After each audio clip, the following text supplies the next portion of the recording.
Doa sungguh-sungguh dimulai. Tuhan Yesus, terima kasih Tuhan. Hari ini kami mau belajar. Bimbinglah kami oleh Roh-Mu yang kudus supaya kami dapat mengerti pelajaran ini ya Tuhan. Tuhan berkatilah guru-guru kami, berkati orang tua kami, berkati teman-teman kami dimanapun mereka berada. Berkati juga guru koneksi jaringan internet supaya berfungsi dengan baik. Di dalam nama Tuhan Yesus Kristus kami berdoa serta mengucap syukur. Sucikanlah kami, tutup bungkus kami di dalam darah Kristus anak-Mu. Di dalam nama Tuhan Yesus Kristus kami berdoa. Amin. Amin. Kasih Yesus, indah, indah, oh indah, kasih indah, lebih indah dari pelangi, lebih indah dari bintang di langit, dari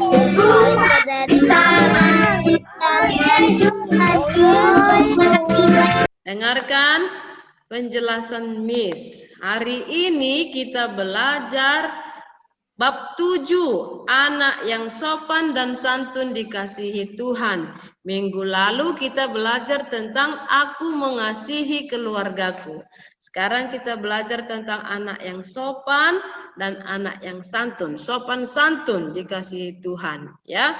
Oke. Hari ini kita mau lihat satu video. Ada anak yang sopan, ada anak yang tidak sopan. Siapa itu? Kita saksikan langsung videonya ya.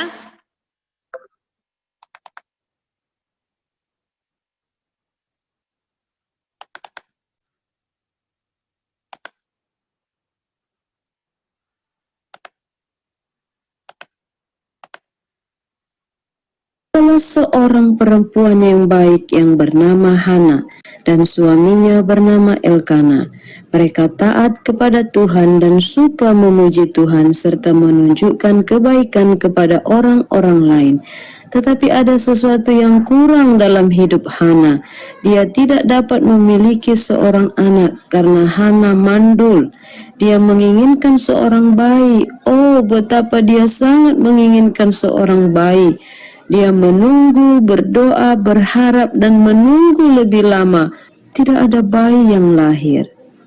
Setiap tahun Hana dan suaminya pergi untuk berdoa, sujud menyembah dan mempersembahkan korban kepada Tuhan semesta alam di rumah Tuhan di Silo.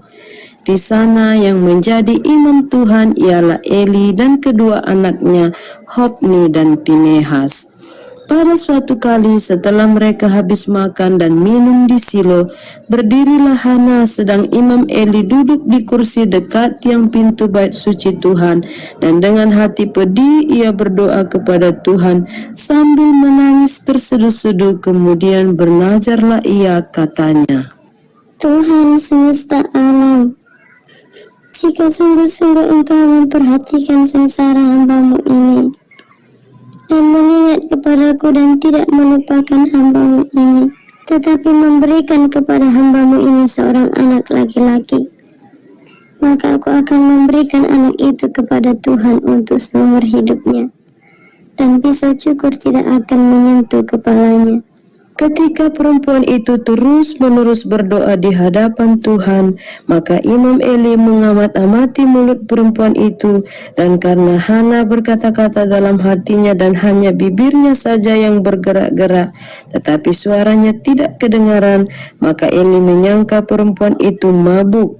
Lalu kata Eli kepadanya, "Berapa lama lagi engkau mabuk? Lepaskanlah dirimu daripada mabukmu." Bukan tuanku, aku seorang perempuan yang sangat bersusah hati. Anggur ataupun minuman yang memabukkan tidak kuminum, melainkan aku mencurahkan isi hatiku di hadapan Tuhan. Janganlah anggap hamba-Mu ini seorang perempuan dursila, sebab karena besarnya cemas dan sakit hati aku berbicara demikian lama. Pergilah dengan selamat, dan Allah Israel akan memberikan kepadamu apa yang kau minta daripadanya. kata-kata Eli memberikan harapan kepada Hana. Dengan segera sukacita memenuhi hati Hana.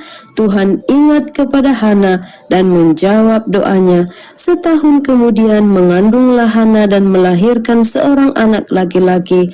Ia menamai anak itu Samuel, sebab katanya, Aku telah memintanya daripada Tuhan. tetapi akankah Hana ingat akan Tuhan dan janjinya kepada Tuhan? Hana berhenti datang ke rumah Tuhan di Silo seperti yang biasa ia lakukan setiap tahunnya. Apakah Hana lupa akan janjinya kepada Tuhan? Hana berkata kepada suaminya, Nanti apabila anak ini cerai susu, aku akan mengantarkan dia. Maka ia akan menghadap ke hadirat Tuhan dan tinggal di sana seumur hidupnya. Setelah perempuan itu menyapi anaknya, dibawanyalah dia dengan seekor lembu jantan yang berumur 3 tahun, 1 epah tepung dan sebuyung anggur. Lalu diantarkannya ke dalam rumah Tuhan di Silo. Tuhan menghargai iman Hana yang sangat besar. Sesudah Samuel, Tuhan memberikan lagi kepadanya 3 orang anak laki-laki dan 2 orang anak perempuan. Setiap tahun Hana pergi ke rumah Tuhan di Silo untuk memuji Tuhan dan untuk membawakan jubah baru yang dibuatnya sendiri untuk Samuel. Samuel menjadi pelayan Tuhan, ia menolong Imam Eli dalam melayani Tuhan. Anak-anak Imam Eli, Hofni dan Pineas juga ikut melayani Tuhan. Samuel anak yang rajin sekali bekerja. Ia jujur, suka mendengarkan nasihat. Dia rajin membersihkan rumah Tuhan, suka membantu Bapak Eli. Sedangkan Hofni dan Pineas meskipun sudah besar, mereka malas, pemarah, tidak jujur, tidak menghormati Tuhan, rakus. Mereka suka mencuri daging persembahan milik Tuhan. Mereka berbuat jahat di hadapan Tuhan. Mereka tidak mau mendengarkan nasihat orang tua mereka. Walaupun Imam Eli sudah menegur Hofni dan Pinehas, tetapi mereka tidak mau mendengar, terus saja berbuat jahat. Seharusnya Imam Eli menghukum anak-anaknya yang jahat, tetapi Imam Eli tidak melakukannya. Suatu malam Samuel mendengar suatu suara memanggilnya. Samuel, Samuel. Dan ia menjawab, Ya Bapa. lalu berlarilah ia kepada Eli serta katanya, Ya Bapa, bukankah Bapa memanggil aku? Tetapi Eli berkata, Aku tidak memanggil, tidurlah kembali. lalu pergilah ia tidur, dan Tuhan memanggil Samuel sekali lagi. Samuel pun bangunlah, lalu pergi mendapatkan Eli serta berkata, Ya Bapa, bukankah Bapa memanggil aku? Aku tidak memanggil anakku, tidurlah kembali. Samuel belum mengenal Tuhan, firman Tuhan belum pernah dinyatakan kepadanya, dan Tuhan memanggil Samuel sekali lagi untuk ketiga kalinya. Ia pun bangunlah lalu pergi mendapatkan Eli serta katanya, Ya Bapa, bukankah Bapa memanggil aku? Lalu mengertilah Eli bahwa Tuhanlah yang memanggil anak itu. Sebab itu berkatalah Eli kepada Samuel, Pergilah tidur, dan apabila ia memanggil engkau, katakanlah, berbicaralah Tuhan, sebab hambamu ini mendengar. Maka pergilah Samuel dan tidurlah ia di tempat tidurnya. Lalu datanglah Tuhan berdiri di sana dan memanggil seperti yang sudah-sudah. Samuel, Samuel. Dan Samuel menjawab, Berbicaralah sebab hambamu ini mendengar. Lalu berfirmanlah Tuhan kepada Samuel, Ketahuilah, aku akan melakukan sesuatu di Israel, sehingga setiap orang yang mendengarnya akan bising kedua telinganya. Pada waktu itu aku akan menepati kepada Eli segala yang telah kupirmankan tentang keluarganya dari mula sampai akhir. Sebab telah kuberitahukan kepadanya bahwa aku akan menghukum keluarganya untuk selamanya karena dosa yang telah diketahuinya, yakni bahwa anak-anaknya telah menghujat Allah, tetapi ia tidak memarahi mereka. Sebab itu aku telah bersumpah kepada keluarga Eli bahwa dosa keluarga Eli takkan dihapuskan dengan korban sembelihan atau dengan korban sajian untuk selamanya. Samuel tidur sampai pagi, kemudian dibukanya pintu rumah Tuhan. Samuel segan memberitahukan penglihatan itu kepada Eli. Tetapi Eli memanggil Samuel, katanya, Samuel anakku, Samuel anakku, jawab Samuel, Ya Bapa, apakah yang disampaikan kepadamu? Janganlah kau sembunyikan kepadaku.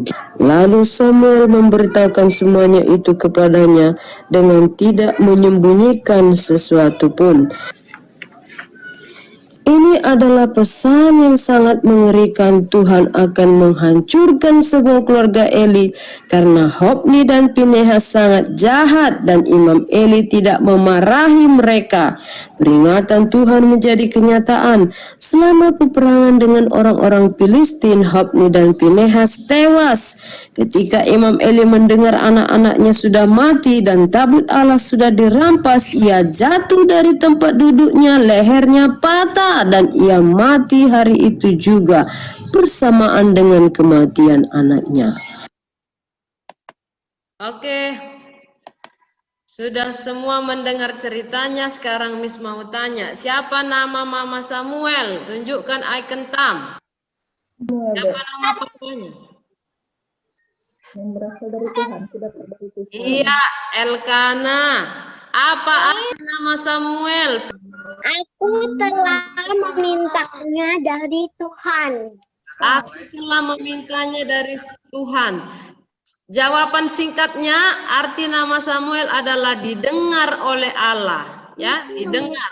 Diminta Ibu Hana, didengar, ya, didengar oleh Allah. Kemudian kepada siapa Samuel diserahkan? Imam siapa? Rafael Meteor. Imam Eli, bagus ya. Pertanyaan selanjutnya, si Jabes Asteroid, mengapa Tuhan dan manusia menyukai Samuel? Samuel baik. Karena Samuel baik, bagus ya. Oke, dengarkan ini, Miss mau jelaskan lagi tentang Samuel. Ya, anak yang sopan dan santun dikasihi Tuhan. Kita lihat, siapa tadi nama anak Bapak Eli yang tidak sopan? Siapa namanya? Siapa yang masih ingat? Tunjukkan.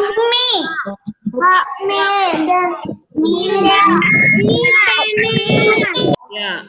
Kenapa mereka? Ada apa dengan Hofni dan Pinehas? Tunjukkan icon thumbnya. Ada apa dengan Hofni dan Pinehas? Di Bonardo. Malas pemarah. Malas pemarah. Yang lain. Ada apa dengan si mencuri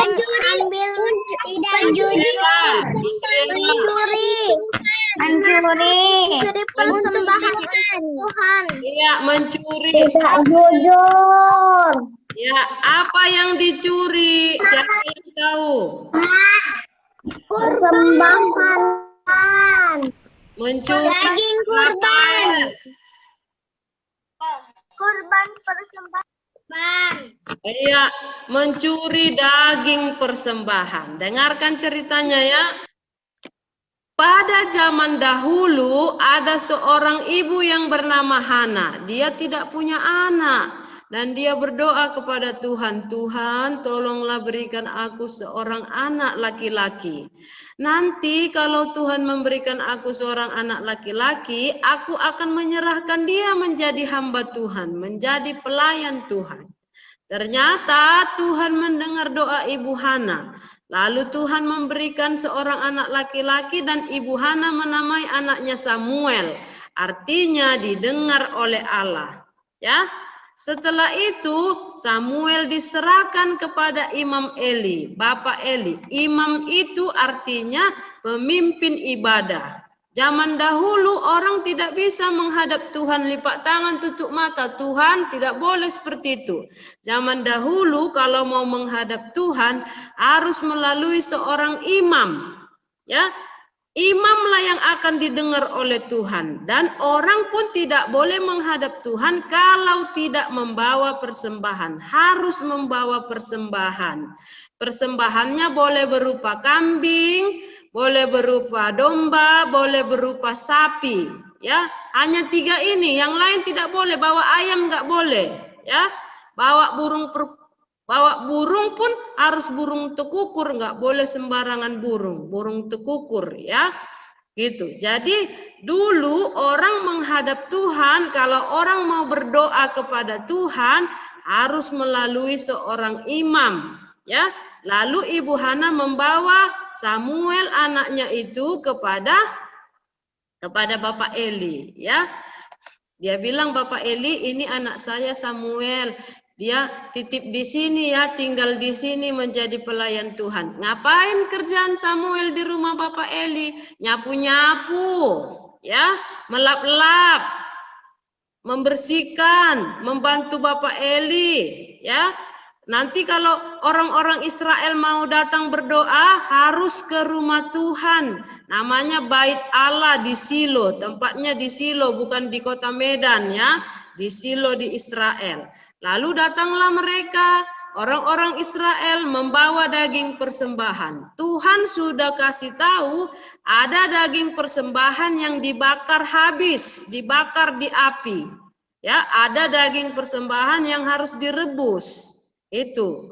Tapi anak Bapak Eli yang bernama Hofni dan Pinehas, kalau datang nanti orang Israel membawa daging persembahan, ya itu bawa apa? Iya, ini bawa apa? Ini daging persembahan. Apa itu? Domba. Sini. Ini kan untuk dibakar. Udah sini-sini dirampas sama Hofni dan Pinehas. Lalu mereka rebus. Ya, loh, ini dibakar habis, tidak boleh direbus. Nanti kan ada yang bagian direbus. Tidak, sini kami mau makan, katanya. Dirampas, diambil paksa. Lalu direbus mereka. Dikuali belum matang, masih setengah matang, diambil garpu. Itu kemudian diambil dagingnya, lalu dimakani. Rakus sekali mereka. Ya, dikira Tuhan tidak melihat. Tuhan melihat. Ini Hofni dan Pinehas ini tidak menghormati Tuhan, tidak takut Tuhan, berbuat suka-suka hati, jahat mereka. Ya. Kemudian kalau si Samuel tidak mau melakukan itu. Kalau disuruh Bapak Eli, Samuel tolong bantu ini, dibantu sama Samuel. Samuel tolong sapu bait Allah, disapu. Samuel tolong ini, bersihkan ini. Ya Bapak Eli, taat si Samuel. Kalau disuruh dia langsung dilaksanakannya, dikerjakannya. Itulah Samuel. Si Hofni dan si Pinehas sudah malas, rakus, suka merampas, suka mencuri daging persembahan, tidak menghormati Tuhan, dikira Tuhan tidak melihat. Tapi Bapak Eli sudah mendengar bahwa anaknya ini tidak memarahi anaknya. Ya, Hofni dan Pinehas mencuri daging persembahan, mereka merampas, dan orang-orang sudah mengeluh, kok jahat kali lah si Hofni dan Pinehas ini. Asal datang orang membawa daging persembahan, dirampasnya, dibakar, direbusnya, suka-suka hatinya. Ya, akhirnya orang mengeluh, Bapak Eli, anakmu itu loh, nakal kali anakmu itu Bapak Eli. Lalu apa kata Bapak Eli? Cuma dibilang Bapak Eli begini, nak janganlah begitu nak, nggak boleh gitu nak. Tetap juga anaknya melakukan ya. Orang tuanya Tuhan mengatakan bahwa keluarga ini bersalah semua. Kenapa bersalah? Papanya Bapak Eli tidak memarahi anaknya. Tuhan memandang bersalah. Kalau anak-anaknya nakal, kalau anak-anaknya jahat, tidak dihukum sama orang tuanya, maka Tuhan memandang itu bersalah. Aturan anak-anak Bapak Eli, Hofni dan Pinehas dicopot dari jabatan imam. Nggak boleh lagi melayani imam. Nggak boleh lagi anaknya jadi imam. Aturan begitu ya. Ini tidak dibiarkan saja seperti itu. Akhirnya apa yang terjadi? Tuhan marah. Marah Tuhan. Lalu apa yang terjadi? Datanglah bangsa bangsa Filistin menyerang bangsa Israel. Hofni dan Pinehas ikut berperang. Tapi Tuhan tidak mau membantu. Dibiarkan Tuhan situ. Tidak ditolong Tuhan Hofni dan Pinehas. Akhirnya apa yang terjadi? Meninggallah mereka, dibunuh oleh musuh. Ya, bangsa-bangsa Filistin yang datang itu. Kemudian orang memberitahukan kepada Bapak Eli. Katanya begini, Pak Eli, anakmu si Hofni dan si Pinehas sudah meninggal, dibunuh oleh musuh di peperangan. Lalu Bapak Eli yang badannya gemuk karena dia sudah makan daging persembahan, ada daging persembahan yang dikhususkan untuk imam, ada yang dimakan oleh imam, ada yang untuk Tuhan dibakar habis di api, ya. Kemudian Bapak Eli mendengar bahwa anaknya sudah meninggal, kaget dia. Hah? Si Hofni dan si Pinehas sudah meninggal. Akhirnya dia berdiri dari kursinya, jatuh dia, patah lehernya. Ya, meninggal Bapak Eli. Kemudian istrinya si Hofni dan si Pinehas, ya, istrinya si Hofni dan si Pinehas lagi hamil. Udah itu didengar suaminya meninggal. Ya, apa yang terjadi? Aduh, meninggal istrinya. Mengerikan sekali ya kalau tidak menghormati Tuhan. Jadi dengarkan misnya. Kalau kamu nakal, dihukum sama orang tuanya, itu tandanya orang tuanya baik. Jangan pula kamu bilang, jahat kali mama ini, jahat kali papa ini, menghukum abang, menghukum kakak. Tidak, itu tandanya orang tuanya sayang. Kalau orang tuanya tidak menghukum anaknya, misalnya datanglah tamu ke rumahnya. Sudah datang tamu ke rumahnya, diludahi sama anaknya. Terus orang tuanya nggak menghukum anaknya, cuma bilang nggak boleh gitu. Udah itu diludahi lagi sama anaknya tamunya. Aturan dihukum bagaimana caranya? Suruh minta maaf. Jangan diulangi, minta maaf sama tamunya. Kemudian bisa juga 3 hari tidak boleh dikasih uang jajan. Bisa dihukum seperti itu ya. 3 hari tidak boleh dikasih menonton, boleh juga ya. Jadi kalau kamu salah, kalau kamu nakal, kalau kamu tidak sopan, dihukum sama orang tuanya, dimarahi sama orang tuanya, itu tandanya orang tuanya sayang. Ya, itu tandanya orang tuanya sayang. Lihat Bapak Eli, anaknya nggak dimarahi, si Hofni dan si Pinehas. Tidak takut sama Tuhan. Dikira Tuhan tidak melihat semua perbuatannya. Dilihat Tuhan. Ya, akhirnya apa yang terjadi? Dibiarkan sama Bapak Eli. Akhirnya Tuhan menghukum satu keluarga. Tidak ada lagi yang hidup. Marah Tuhan, ya. Oke, sekarang kita belajar siapa yang bisa menyebutkan contoh anak yang sopan. Anggita. Miss, tadi Anggita tidak melawan Tuhan. Buruk. Tidak melawan orang tua. Contohnya gimana Anggita? Kalau disuruh Anggita, mandi kamu, udah jam 5 ini, mandi kamu Anggita. Menurut sama orang tua. Menurut ya, Anggita cepat sarapan karena sudah mau Zoom ya. Ikuti apa kata orang tuanya, sarapan ya. Udah siaplah itu main-main itu Marco. Nggak usah lagi main-main, sakit nanti mata lihat-lihat HP terus. Iya Mama, disimpan HP-nya. Ya. Kalau anaknya main HP dari pagi sampai sore, mamanya nggak melarang, rugi anaknya. Matanya jadi apa? Rabun. Nggak enak pakai kacamata di sini, ya. Gitu. Ya. Buta. Sekarang siapa lagi yang bisa menyebutkan contoh anak yang sopan? Tunjukkan icon thumbnya. Berdoa sebelum belajar. Tidak melawan orang tua. Enggak jahat. Iya, tunggu. Kalista. Tidak diberi. Jangan mendengar nasihat orang tua. Ya, satu-satu ya. Satu-satu bicara supaya semuanya jangan macet-macet. Kalista apa tadi? Berterima kasih kepada Tuhan.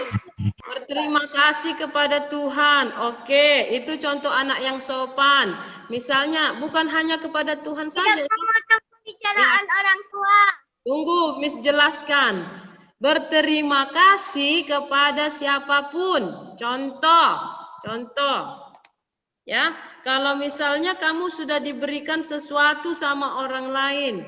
Ini ya Kalista, ini ya Rafael, ini ya Maria, ini ya Akio katanya.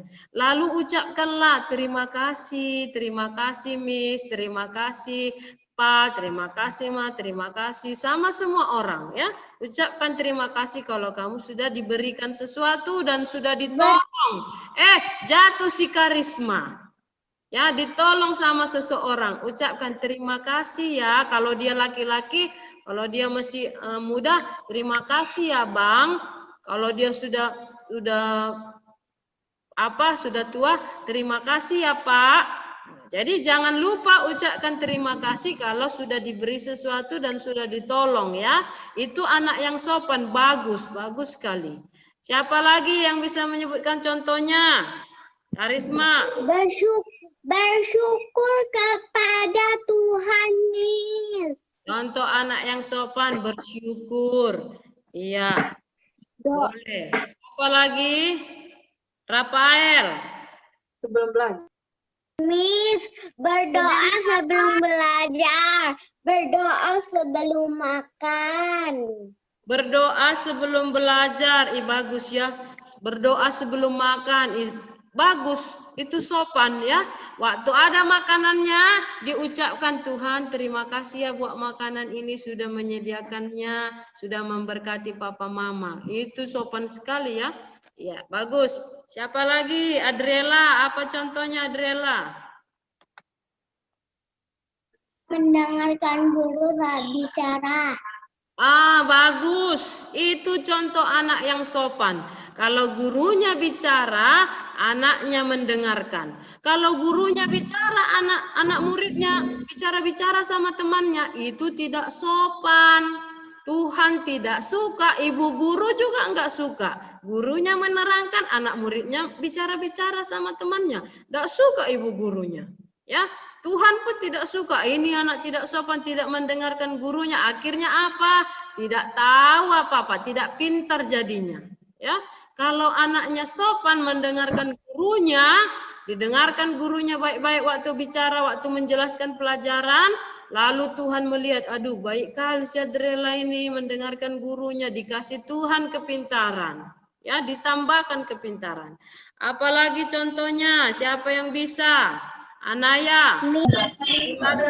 Apa Anaya? Tidak mencuri, Miss. Tidak mencuri. Iya. Kalau misalnya kamu Sesuatu dengan orang lain.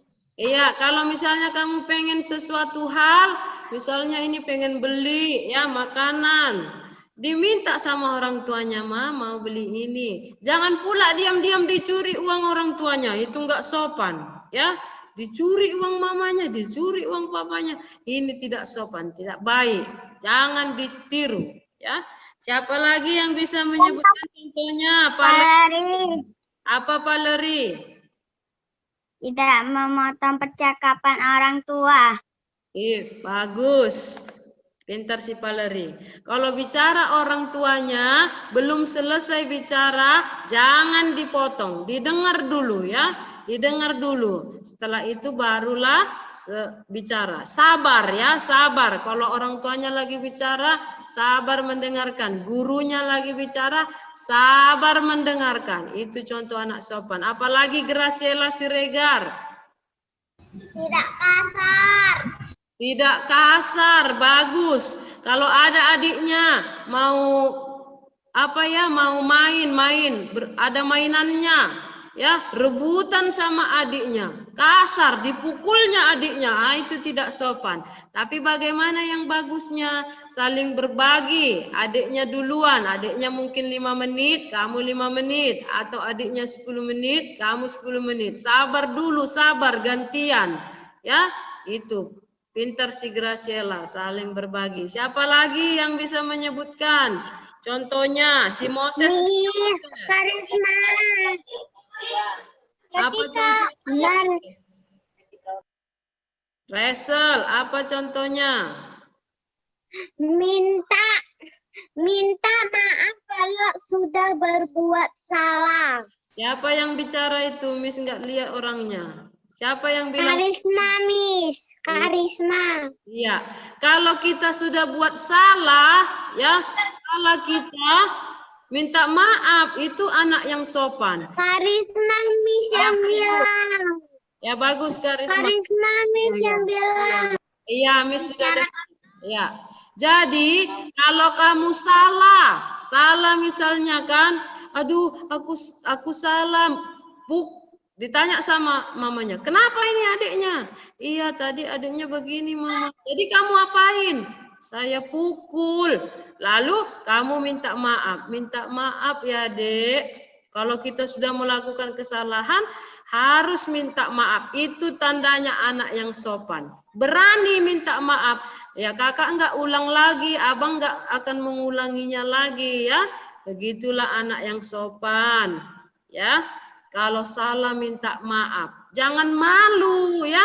Jangan malu, tapi kalau kita melakukan kesalahan, minta maaf dan jangan diulangi lagi ya. Siapa lagi yang bisa menyebutkan? Apa Edgar contohnya? Contoh anak sopan. Berbicara kasar. Tidak boleh berbicara kasar. Oke. Bonardo, apa Bonardo? Tolong. Apa? Minta tolong. Meminta Minta tolong. Iya, bagus. Kalau kita tidak bisa melakukan sesuatu hal, ya jangan kita malu-malu untuk minta tolong. Tolong dong. Baca kita. Iya, ya oke, waktu kita tinggal 1 menit lagi. Maria, apa lagi contoh anak sopan Maria?